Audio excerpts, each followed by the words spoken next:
Let's see if my audio levels are okay. I'm here with Variance Creative Studios, and today I'll be talking about some UI stuff. Oh, sweet, my audio sounds good. Alrighty. So today I'll be talking about UI design, specifically for the level select screen, which you can see in the background here. So there's a couple different things to talk about. So the previous implementation of level select is over here. If we move the camera a little bit and give this a play. So it's pretty simple, 6 different sort of panels, buttons, each one representing a new maze or level. Not all of them are completely set up, as you can see here. These 3 are not yet set up with all these other UI elements. These are just sort of a proof of concept type thing. Then you can sort of cycle past through each page of levels. There's obviously some kinks to iron out, but it's the basic concept. And so this new implementation that we're going to be talking about and thinking about today is over here. So what we got over here is basically a dynamic version of what you just saw. When I say dynamic, I mean specifically for mobile, but I guess just dynamic in general. The idea behind this is to resize the pages, the 6-panel pages that you saw in the previous example, and repopulate them as well. So in smaller phones with lower resolution, we might want to only display 4 buttons, for example, per page, so they can fit on the screen better and stuff, instead of the 6. And this is also to avoid clipping issues and stuff like that. So I wrote a couple things. It's still not fully implemented yet, but what it does is, based on the number of buttons inside of a layout group, which this simply just uses Unity's grid layout group component over here.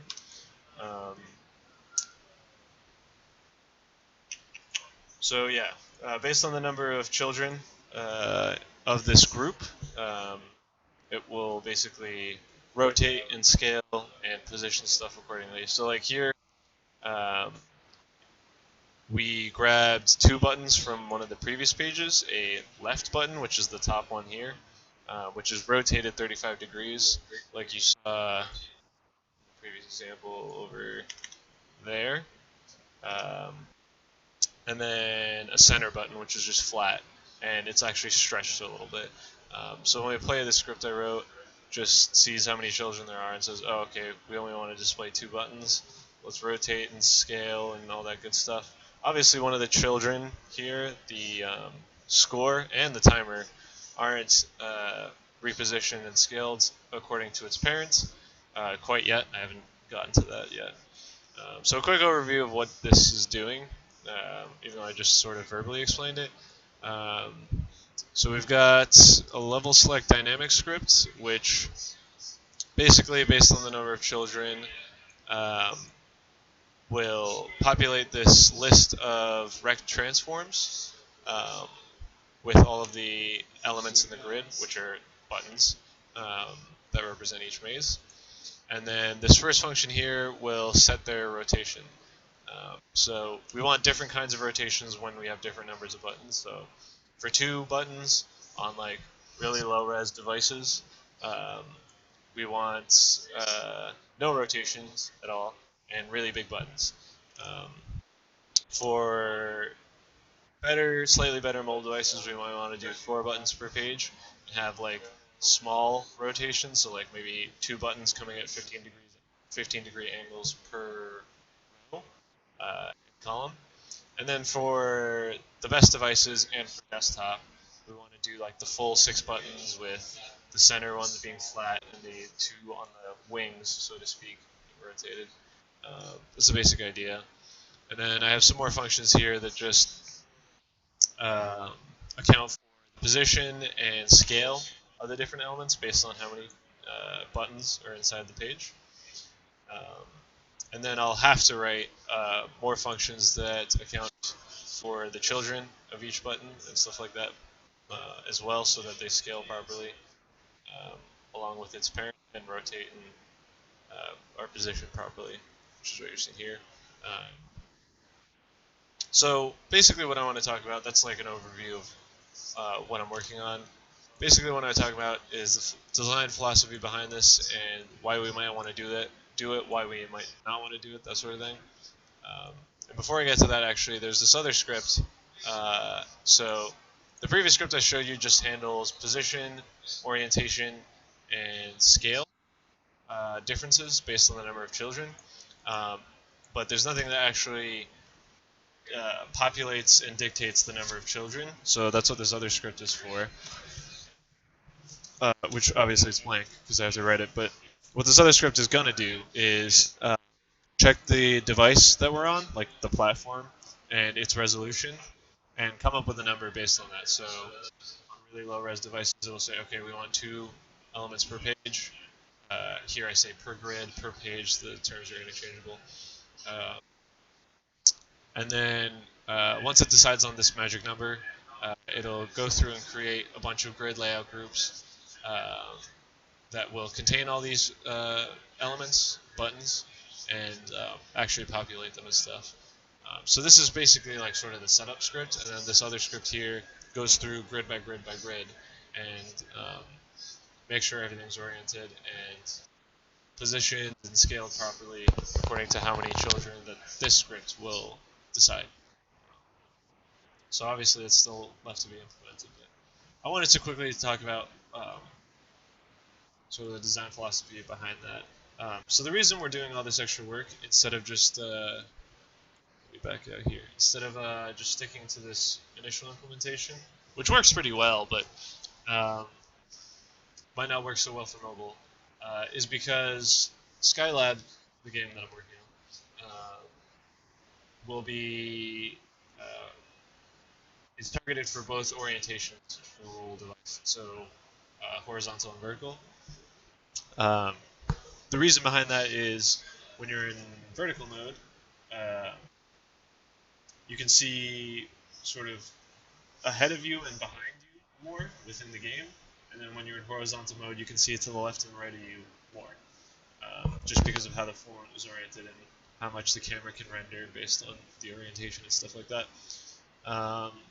And so each one has its obviously distinct advantages and disadvantages within the context of our game specifically, which is like a maze puzzle game type deal.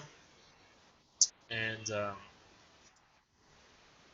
so we want players to be able to use both orientations, and every menu item, namely level select and the main menu and stuff like that, needs to support that as well.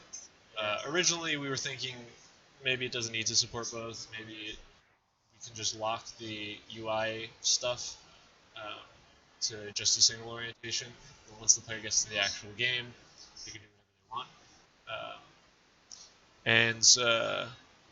And my awesome team members pointed out that like switching back and forth from gameplay to UI would make that really annoying. So if you hop into a game and play for a while and switch orientations back and forth and all that good stuff, and then you decide you want to play a different level, or you lose, or you want to buy something, or you just want to check out who made the game, or some other stuff, you quit out from the game to the main menu in a resolution that is opposite the one that the UI stuff is locked in. And so when you quit out, the phone will render stuff in the orientation that your phone is not physically in.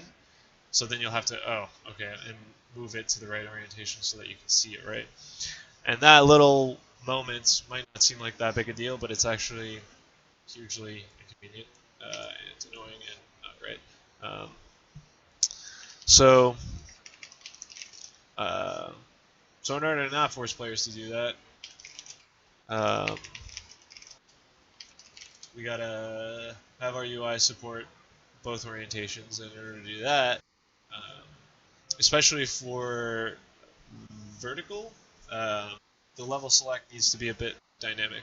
It doesn't need to be completely dynamic. Like when I say dynamic level select UI, I'm not saying like it'll like resize the elements on the at runtime and like um, be like pulling stuff out of each page and putting stuff in at runtime, and it needs to be able to dynamically resize it at runtime and stuff like that. It's not quite what I'm talking about when I say dynamic.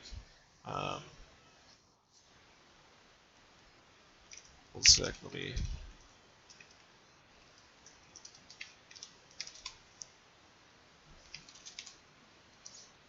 So, what I mean by dynamic is dynamic in terms of device resolution and device platform. Um, so yeah, so like I said, we're not going to be like pulling and pushing buttons in and out of a page at runtime for no reason. I don't know why you'd want to do that. I don't know, maybe it makes sense for some game somewhere, but so it's not like truly dynamic in the way that dynamic is used in a lot of ways to describe things. It's sort of resolution dynamic. I don't know if there's like a term to describe what I'm trying to talk about. There probably is. And there's probably a much more elegant way, but I'll go with resolution dynamic, I guess. So as soon as like the game starts up, it'll check the resolution of the device, decide how many buttons we want to render per page, and then render them and scale them and rotate them and position them accordingly. So that when you uh, launch the game in vertical versus horizontal, it'll do stuff differently. Um, and of course, so the I guess dynamic part is when you switch from vertical to horizontal while you're in that menu, then it'll rerun all that stuff that I just have been talking about for the past 10 minutes um, and recreate the menu, hopefully very fast and on the fly so that there's very little lag while you're transitioning from one orientation to the other.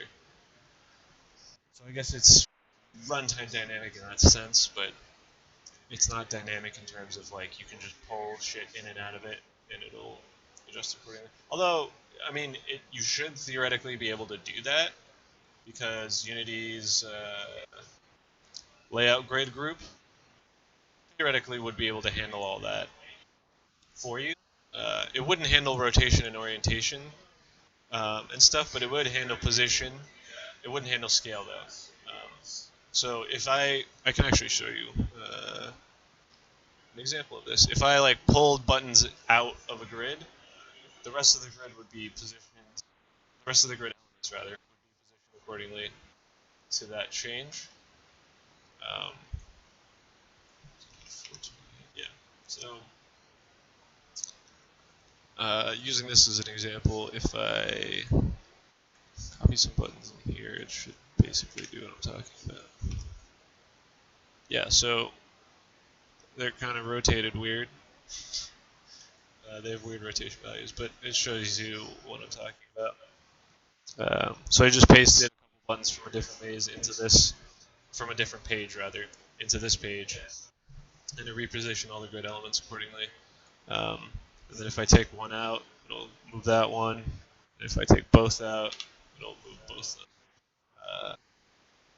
So theoretically, what I was talking about earlier would be handled by the layout group, but it wouldn't handle other stuff. And you'd have to script handling rotation and scale based on the number of children inside the group.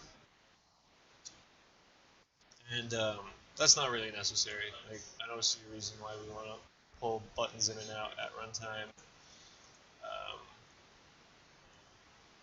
for no reason. It's really just accounting for whenever orientation changes. Um, so one thing to think about when discussing like the design philosophy of UI and all this work I'm talking about, the dynamic grid, the grid population, stuff like that, is all this work necessary? Like, whenever you design a solution like this, and by the way, all this code is available on our GitHub. I think it's probably Twitch face somewhere. If not, I'll provide a link after the stream on Twitter or something. Um, so, what was I saying?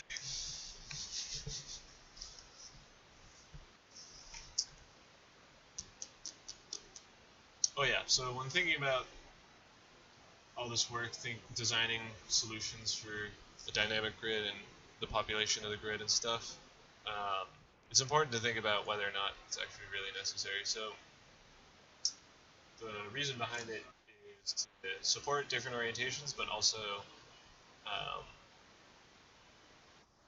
make the UI consistent across multiple orientations. I think is a good way of phrasing it. So like with the original implementation I showed at the beginning of the stream over here, like this guy will work perfectly fine. This guy will work perfectly fine on mobile and any orientation, right? Like vertical, horizontal, doesn't matter. It's gonna work. You're gonna be able to click all 6 buttons, tap all 6 buttons. But on vertical, buttons are gonna be really small.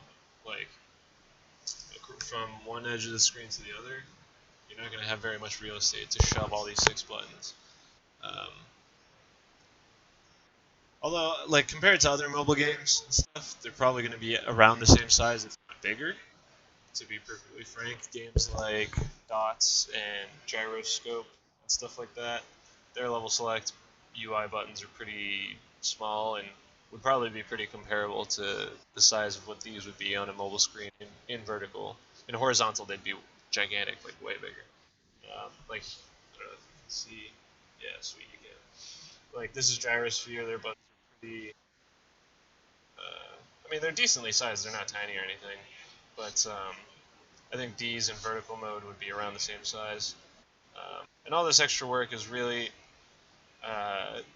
to not make it just okay, it's just to make it awesome and consistent and stuff. Dots buttons are actually really big, but that's because their UI is super minimal, so they have a lot of real estate to work with. So I don't think it's actually a good example. They don't really have a level select either. Let's check out this random game I have installed from a Reddit Feedback Friday thread. So they do. This isn't either. Good example. Let's try this out. So, I mean, there's a bunch of mobile games that all do level select very differently and stuff. Always good to look at examples. And what we're trying to accomplish with our level select is, for mobile specifically, to have it consistently work the same way as you'd expect in either orientation, because both orientations are supported during gameplay.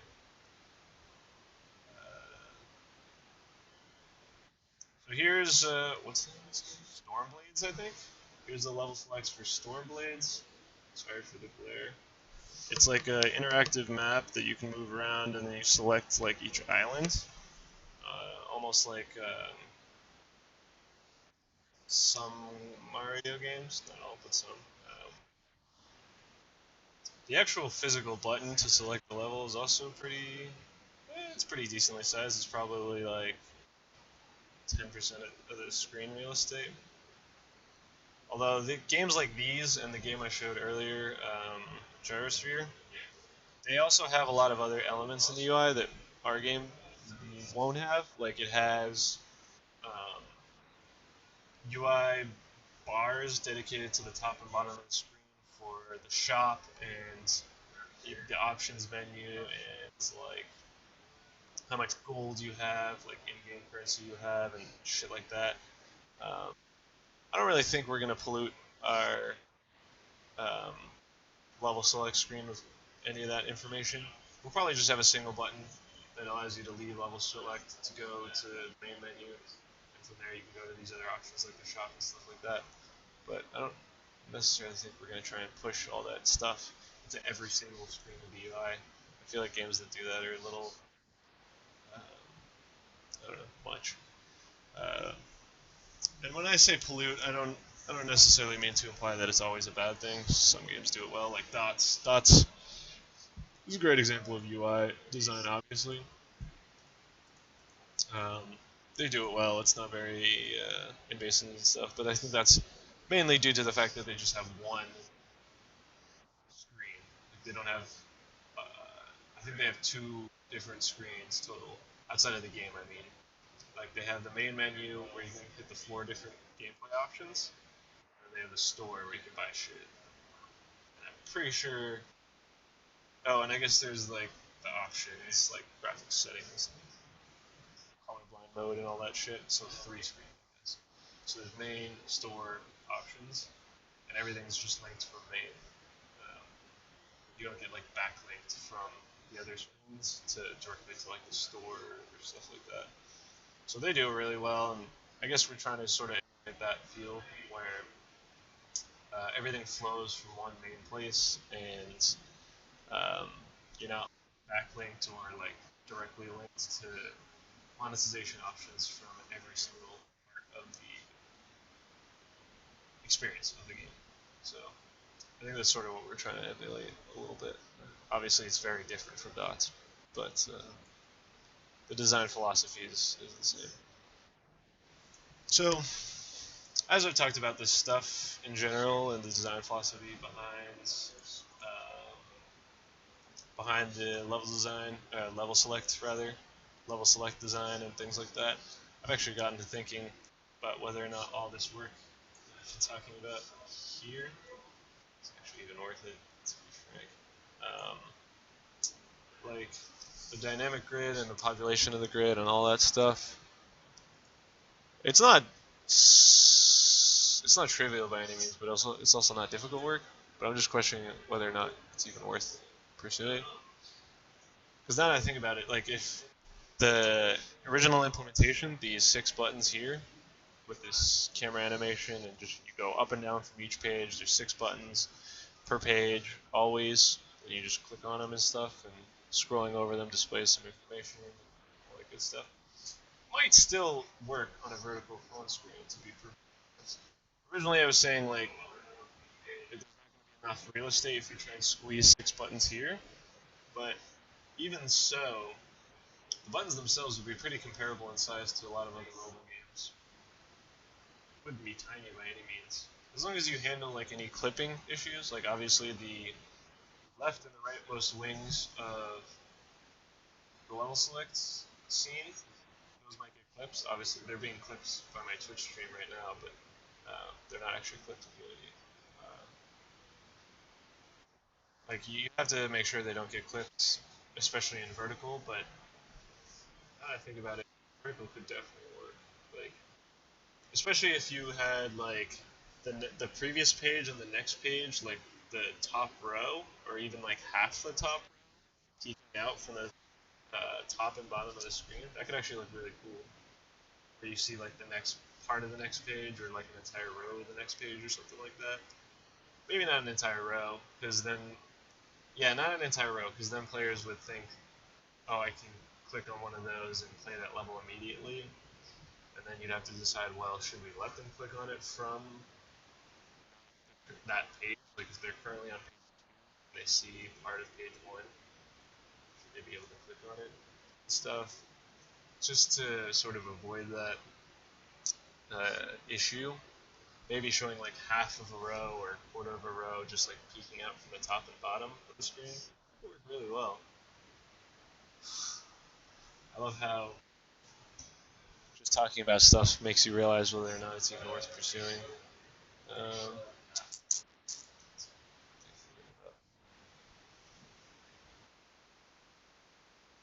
yeah, I think probably one of the more important tickets that I'm working on currently to address before all this level select business would be mobile. Uh, right now, I'm working on like a mobile version of the game. For the past several months, we've just been developing exclusively for desktop. Despite the fact that mobile is one of our target platforms, um, we've just been sort of prototyping and getting feedback from Reddit and other places on the internet. and desktop seemed like the most accessible and fastest way to do that. And so, as of like 2 weeks ago, I started working on a mobile support for the game itself, like input and scaling the UI and fonts and stuff properly for mobile, and um, thinking about how to do a bunch of different things on mobile, like in-app purchases and all that good stuff. So it might be actually worth just publishing to mobile first. Well, not publishing, but like getting the game on a mobile device and just seeing if these 6 buttons work well in vertical. Um, I guess I should be using the proper terms, landscape and portrait, but for vertical and horizontal is. But yeah, it might actually just work perfectly fine with 6 buttons.